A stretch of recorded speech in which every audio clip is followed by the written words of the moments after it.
Morning, class. Morning.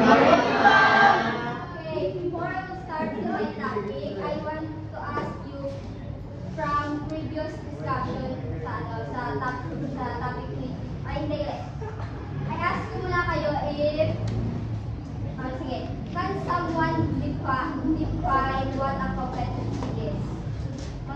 Hindi ko dire kung sino ang magano.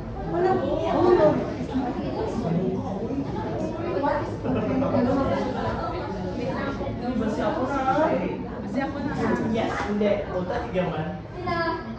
Simon. Ganda. Wala ka pa. Wala pa. Rose. Mga dental. Uy, kampang ko. Kamaya. Kamaya. Kamarami. Kausay. Mga dental.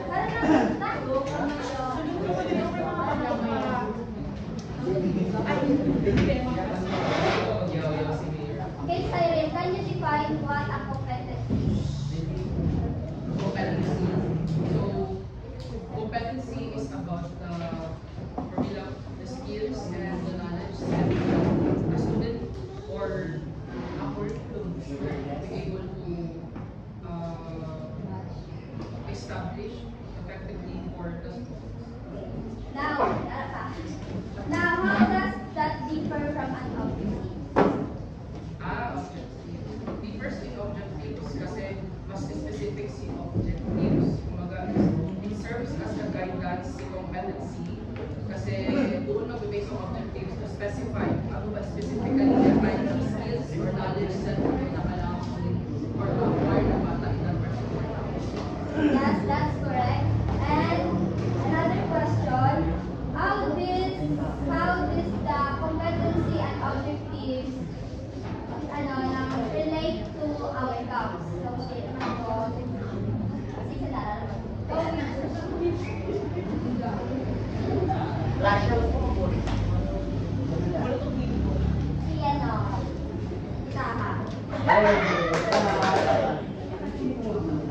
What is your motto?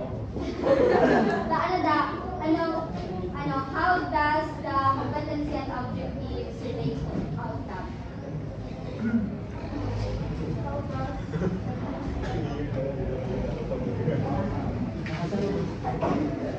Diba, sabi ni Cyril, ang competency is the knowledge and skill of the student na dapat ma-achieve sa lesson.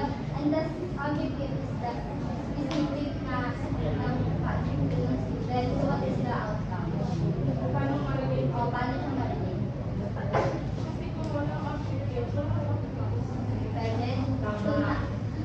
So now, let's go to my topic.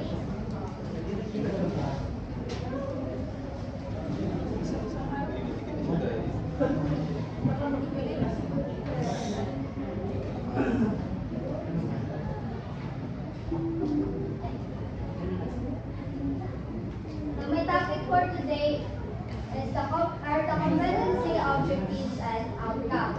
So the intended learning outcomes is read, everyone. At the end of the lesson, students will be able to define key concepts related to curriculum alignment, including competencies, objectives, and learning outcomes. Examine the alignment of educational objectives with goal communities and learning outcomes. Analyze the competencies required for the grading system and how they impact student performance. Thank you.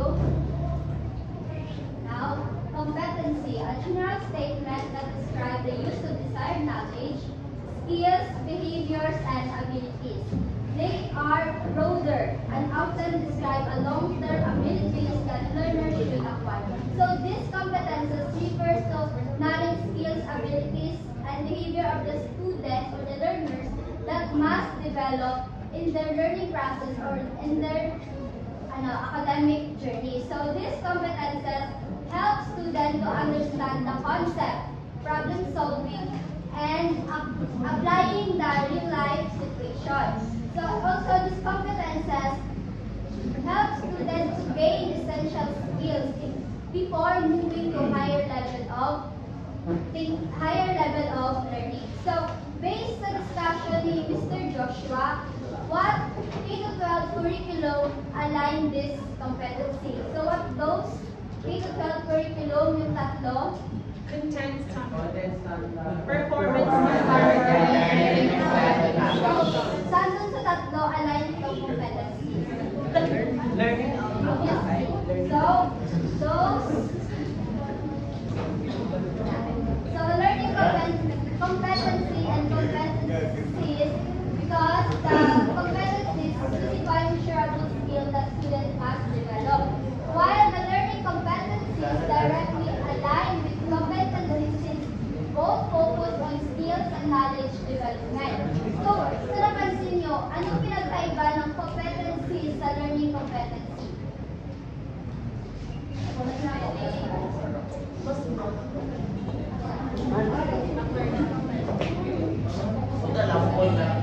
Punta ilang pangalan.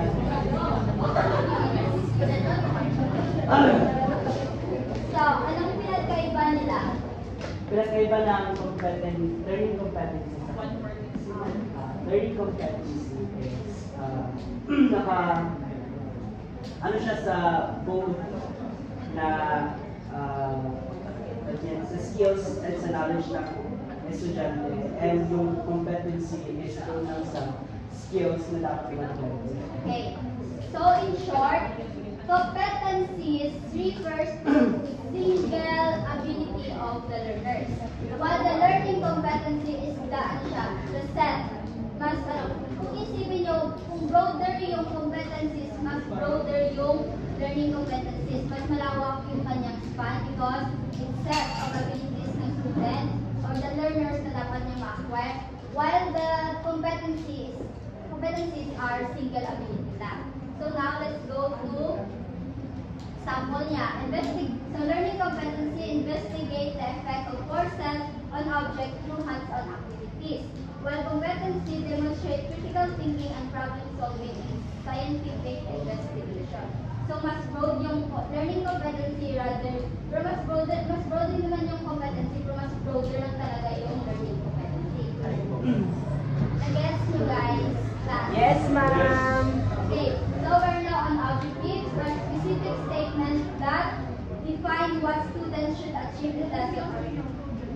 First, they are usually measurable and guide instructional planning. Example, explain the process of photosynthesis and its importance to ecosystem. So, may question naman ako.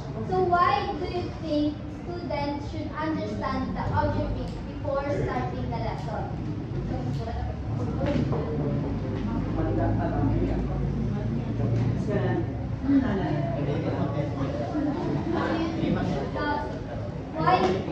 Bakit dapat malaman muna yung or maintindihan ng estudyante ang objectives before mag-start yung lesson? So, kailangan alamin muna ng mga students yung objectives para malaman nila kung saan talaga sila mag-focus or para maintindihan nila na maayos yung lesson na para malaman nila yung dapat na yung kanilang intended learning outcome. So, ano naman yung pinagkaiba ng intended learning outcome sa objectives? May tanong ako.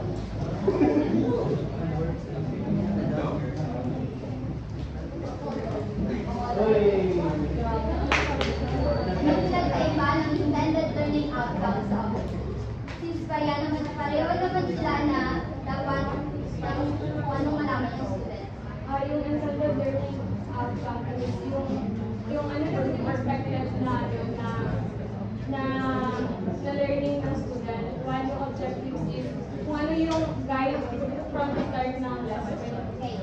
So, in other explanation, ay pinagkariyan, the intended learning outcome is for student kung ano ba dapat ang kanilang matutunan ang kanilang perform. While the objectives are for student kung ano dapat ma-achieve na kanilang mga estudyante. So, doon sa K-12 curriculum standard, saan doon sa tatlo align sa objectives? Doon sa K-12 curriculum or assessment pala, saan align itong objectives doon sa tatlo? Since the competency align to learning competency, itong objectives, saan siya align?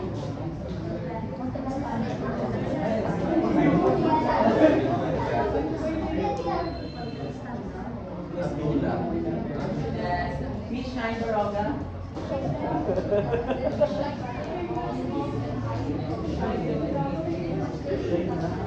Na ano, saan align itong objectives dun sa K-12 curriculum assessment? Dun sa tatlo. So why do you think silang dalawa yung align? Ano po yung basihan mo?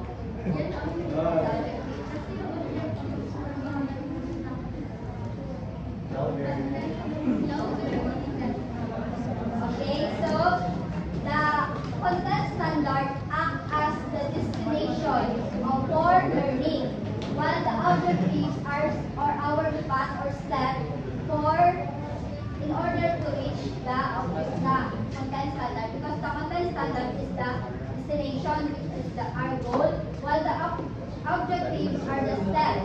So, we ask naman to.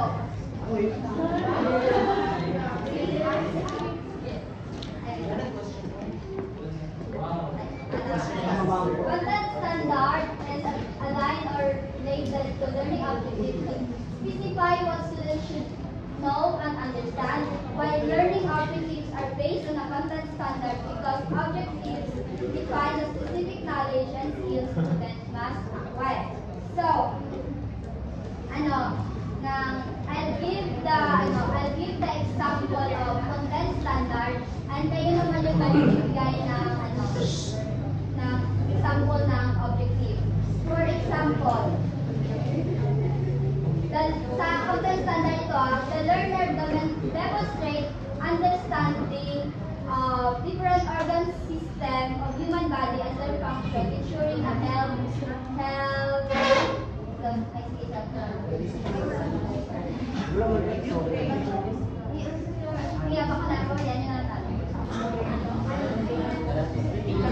The learner demonstrate the different function and different organ system of human body and the learner demonstrate the understanding of different organ system and its function, ensuring the healthy body. So, yun ang performance standard. Kayo naman ang magawa, content standard, kayo naman po ang magawa ng objectives based on sa content standard. The learner demonstrate understanding of different organ system in human body and their function, ensuring a healthy body. And I give you a minute.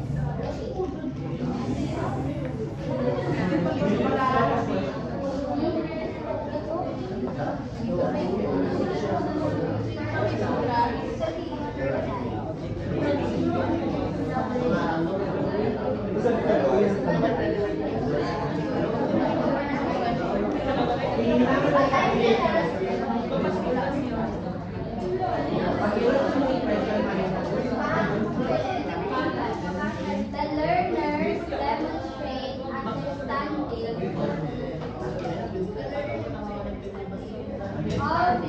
the different organ system in the human body.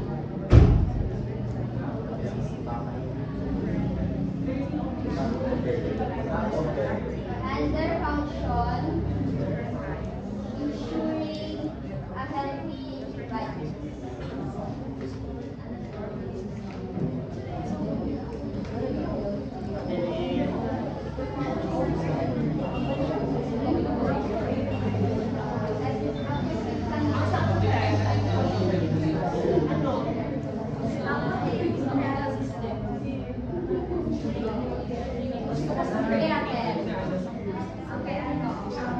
Objectives nasa is elaborate different kinds of organ system of the human body. Another want to share. Explain the function. Explain the functions of the different organs of the human body. Last na lang, isa na lang. Ano ba? Ikaw mo ba na?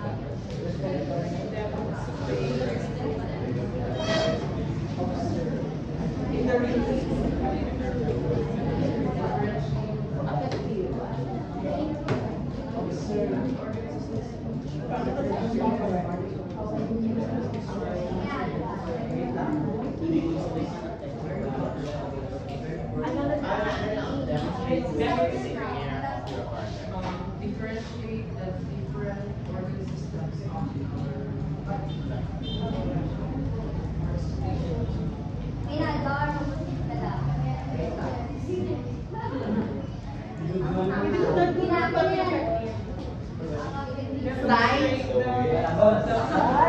Science at least three important to understand human body and to have a healthy life. Ano ang dahil sa ako? Effective siya. Demonstrate ways and how to take care of your organ. For example, So take your organ. standard student understand the law of motion. So broad siya kasi naka-specify lang sa law of motion. While the learning objective is same Newton's laws of motion with real life example. So may naka-specify diagram sa objective naka-specify sa three types of law of motion. Now let's go to outcomes. The measurable result of learning which should be aligned with competences and objectives to ensure valid assessment. Learning outcomes refer to what learners should be able to demonstrate or accomplish by the end of the experience. So this outcome refers to the abilities of students could perform in the or ma-achieve nila sa ma-perform nila and ma-achieve in the life situation. So this outcome aligns to K-12 curriculum which is performance standard.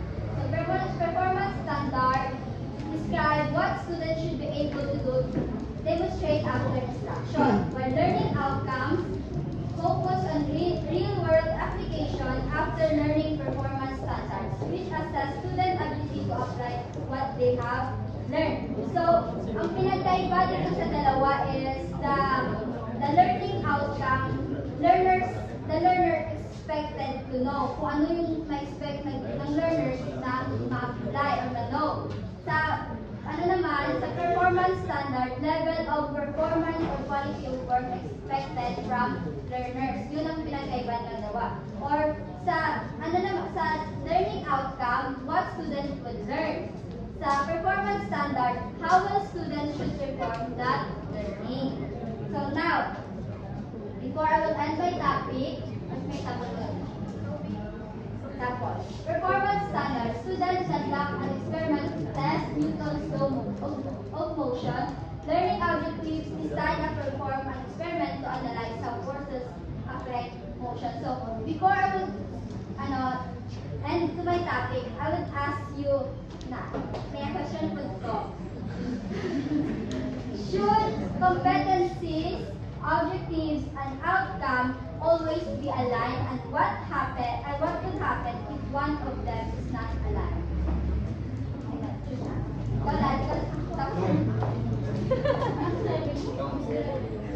Sorry ko.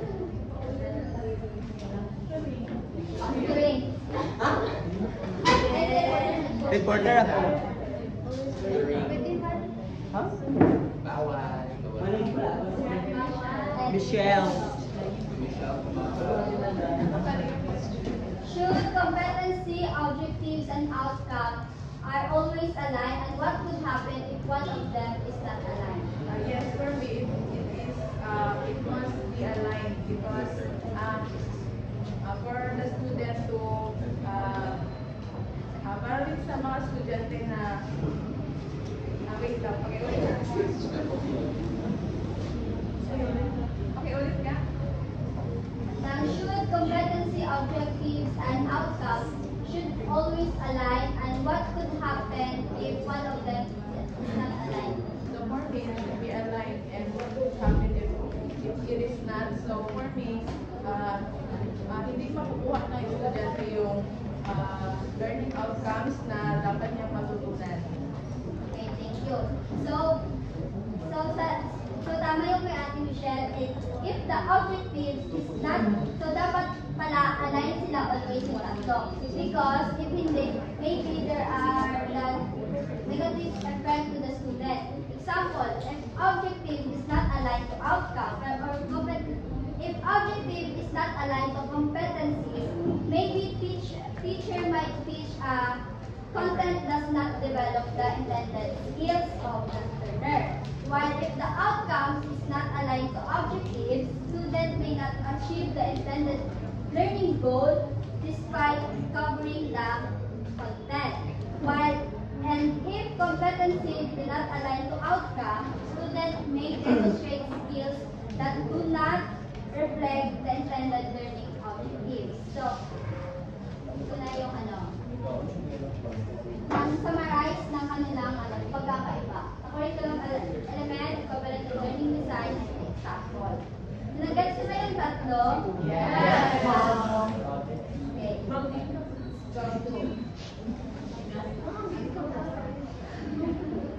Why is the alignment of competency, objectives, and outcome important in the context? Standardized tests like national achievement tests. Go. Tama ka na.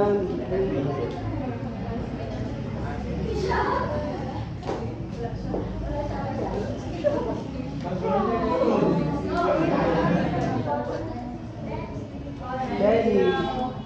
Daddy again.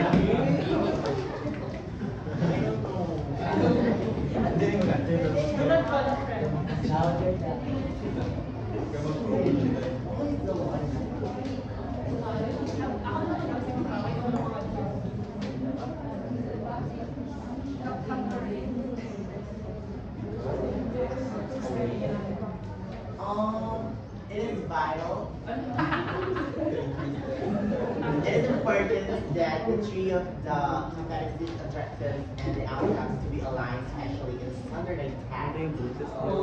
Because that's what? Because it is important because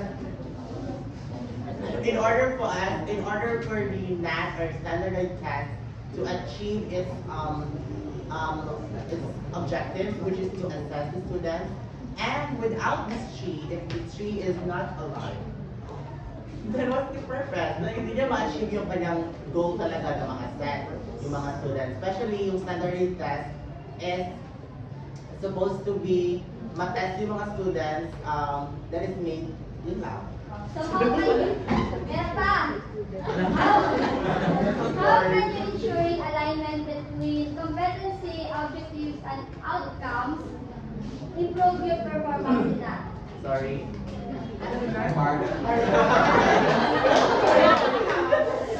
How can you ensuring the alignment between objectives, outcomes, and competences improve your performance in that? How? Like how the alignment, how can you ensuring the alignment? Diba, why it's important? Kaya sabi mo it's important para effective. So how are you ensuring the alignment of this tree can improve your performance?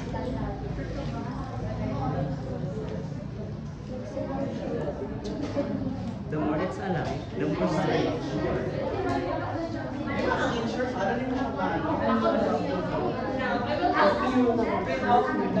Please help me. So we all know that NAT, or the National Achievement Test, is aligned with the curriculum. So, dapat align po ang learning outcomes, competencies, and performance standards, right? Itong three. Dapat align po siya, kaya para at the end, mag-meet sila sa NAT. Because we all know that NAT talaga is aligned with curriculum. Then, as far as I remember, sabi ni Ma'am, may mga students na performing sa loob ng class.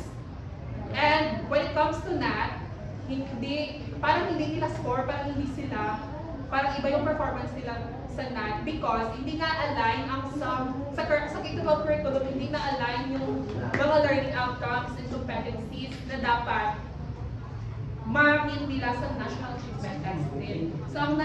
So that's one of the most important. Then how to ensure na I'm so sorry, what's the question? How can you ensure na as a student, as a future educator na lang na Yeah, sure. So as an educator, we have the ability or the potential to adjust our teaching and learning activities na mag-match siya, at the end of the day, mag-match din siya sa kung ano yung mamimit ng mga students natin sa National Achievement Test. Because National Achievement Test is more aligned with the curriculum. So tayo, hanggang may chance tayo na mag-adjust sa teaching and learning strategies natin, gagawin natin. Thank you. That's it.